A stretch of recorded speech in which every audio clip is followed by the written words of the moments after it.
yn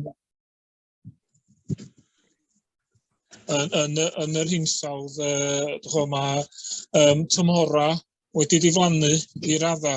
Da ni'n cael fwy o cyfnodau tywydd wan, lle da ni'n cael cyfnodau braf tawel am hir, a wedyn cyfnodau o wynt a glaw. Be da ni hefyd yn weld ydy yn ystod y Gaea, mae lot cnesach, fydda ni'n cael gaeafau salwm, lle fyddai'n rhewi ac yn oer, a fydda cymychiad, fydda nhw'n stopio dal nhw tua diolchgarwch dechrau Tachwedd, a fydda ni'n cael nhw'n ôl lle tan mis Ebrill, am bod y tymeredd y mor ddoer, ond ers rhyw 10-15 mlynedd wan, da ni'n dal nhw mwy neu lai rownd y flwyddyn.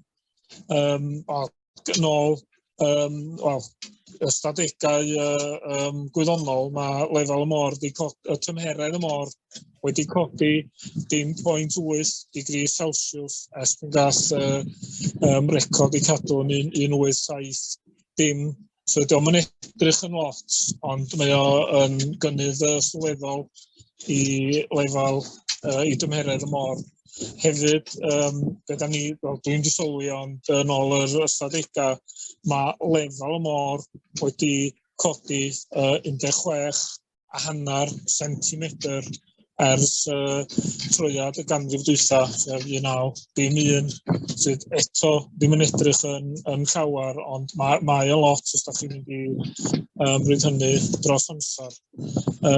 Be hefyd da ni wedi ffindio efo'r môr yn cnesu ydy, da ni'n cael lot mwy o rywogaethau estron yn dod i'n dyfroedd ni. Mae newydd yn patrwm, da ni'n cael lot o'r crancod heglog ymlaen, sef y spider crabs. 20 mlynedd yn ôl, do'n ni brin yn gweld nhw lenni, maen nhw'n bla gyda'r lan yma. Do'n ni'n cael yn y cewyll, nhw'n pentyrru'r cewyll a bita'r abwyd, a maen nhw just yn, y rheswm, 20 mlynedd yn ôl, do'n nhw'n yma. Maen nhw'n omniferoedd mawr ar rheswm pam, am bod tymeredd y môr just y fod digon cynnas i fedru i cynnal nhw. Hefyd, o ran pysgod, da ni'n gweld rywogaethau fel yr red mullet a'r brim, yr gilted brim a'r black brim. Dyma hyn yn rywogaethau dŵr cynnas môr y canoldir a i lawr yn bae bysge bo'na. Fydda ni rioed yn gweld hynny, ond mae nifer hynny'n cynyddu ac maen nhw'n aros yn hirach. Beth arall yn ei weld ydy mae patrwm pysgod fatha mecryll sydd yn draddodiadol i'n moroedd ni. Mae hynna wedi newid yn gyfan gwbl.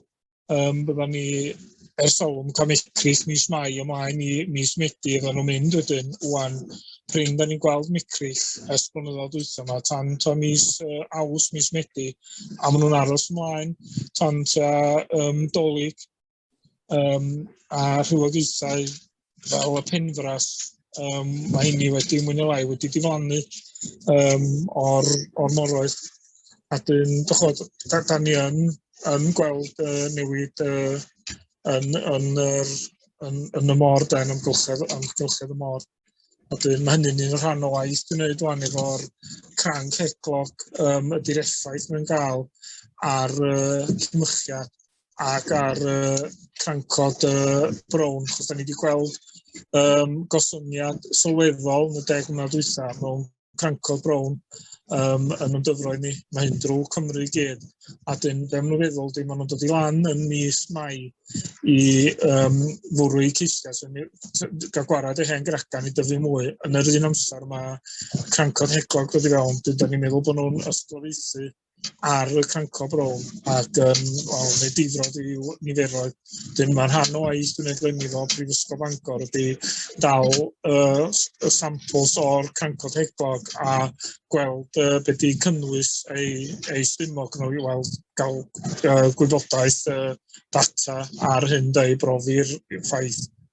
Ar un peth o cymychiad, da ni'n gwneud astudiaeth o stoc cymychiad Gyda un ardal cyfach lle dwi bob peth gyda dal nhw yn i'r mawr a bach yn cael ei notio rhaid yn ôl a da ni'n asesu cryfdar y stoc. Mae hyn i gyd yn dod yn bwysig i ni fedru addasu a medru goroesi os yw'r newidiadau yma yn mynd i parhau. Os ydych chi'n cyfeithio efo Phrifysgol Bangor, ti'n cyfeithio i gofnodi'r pethau yma? Sa chi'n edrych at drodd neto os gwchad? Wyt ti'n cyfeithio efo Phrifysgol Bangor i wneud y gwaith yma? Sut nes i ddechrau gweithio nhw? Ia, jyst fel bod nhw'n gofyn am wirfoddolrwydd i gymryd rhan yn y gwaith gwyddonol yma. Dwi wedi bod yn gwneud ers 15 mlynedd erbyn ŵan, a da ni wedi bod yn gwneud prosiect ar crancod Deunog y Môr. Dwi wrthi hefyd yn gwneud gwaith ymchwil efo siffas i nifer Deunogod y Môr. Mae'n bwysig bod ni fel Pysgotwr yn cydweithio efo gwyddonwyr a gwyddoniaeth i gael yr data cywir yma a'r gwybodaeth fel bod ni'n medru addasu a medru cadw yn busnesau ni ffynnu i medru cyflenwi bwyd i'r poblogaeth. Hefyd, peth arall dwi'n gweld sydd yn bwysig, a da ni wedi codi'r peth efo Cynulliau Cymru ac efo Deffra, ydy bod nhw yn buddsoddi yn diwydiant pysgota ni i ni gael technoleg arall fel batri trydaneiddio neu hydrogen i ni fedru pweru ein cychod pysgota ni. Mae rhan fwyaf pysgotwyr yn defnyddio peiriannau diesel neu fel fi peiriannau petrol a dyn da ni yn ddibynnol ar olew. A fel ni ddweud, llynges bach sgynna ni yn Gymru, ta 400 hanner o gychod. A fysa fo yn, gan bod nhw wedi coeddi ar gyfwng hinsawdd, fysa nhw'n licio, fysa nhw yn medru rhoi bach arian yn lle y ddatganiadau yma i cefnogi busnesau yng Nghymru, fel bod ni yn medru newid i ffordd fwy di-garboneiddio yr cynges pysgota mewn ffordd. A fysa fo'n o ddiddordeb ac o ddefnydd i'r diwydiant. Os mae'n nifer o bethau felly, fysa chi'n cyfweld y digwydd i helio'r gyfwng hinsawdd fel hyn? Sori, dwi'n cael yn glir. Mae'n nifer o bethau felly, fysa chi'n cyfweld yn digwydd i symud ymlaen ac i herio'r gyfwng hinsawdd? Oes, mae'n bwysig bod ni, da ni mewn cyfnod o'n, da ni'n yn trawsnewid, efo cerbydau a felly, mae'n wedi gymryd amser a ddim yn digwydd dros nos, ond fysa ni'n licio cael yr un buddsoddiad yn y diwydiant pysgota, achos da ni'n cyflwyno bwyd, a hefyd, mae'n gyfle euraidd i fedru buddsoddi. Mae yna cwmni yn y swydd ail o flaet, Cheetah Marie, maen nhw wedi dechrau wan sbio fewn i roed peiriannau trydan ar cychod pysgota, ond maen nhw yn yr dyddiau cynnar wan. A unwaith eto problem fwyaf di efo'r batris a pwysau a mae yna cwmni gwneud fatha peiriannau hybrid a dyn, ond mae o'n fel mae yr technoleg yn dod yn ei flaen y felly, fysa fo yn bwysig bod ni hefyd yn y diwydiant pysgota yn symud efo'r technoleg. Diolch yn fawr iawn, Siôn, mae beth sydd wedi dweud yn anhygoel o ddiddorol ac anhygoel o berthnasol i'r criw sydd yma heddiw yn y gysylltiad a'r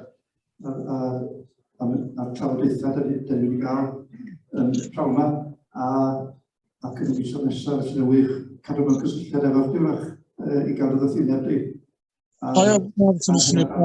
Yn cadw'n gysylltiad a os yn bosib, os ni'n cael cyfnodion o'r cyfarfod heddiw. Gan bod fi wedi methu mynychu herwydd y gwaith. So ni'n hoffi cael cyfnodion i gael darllen i fyny, os gwelwch yn dda.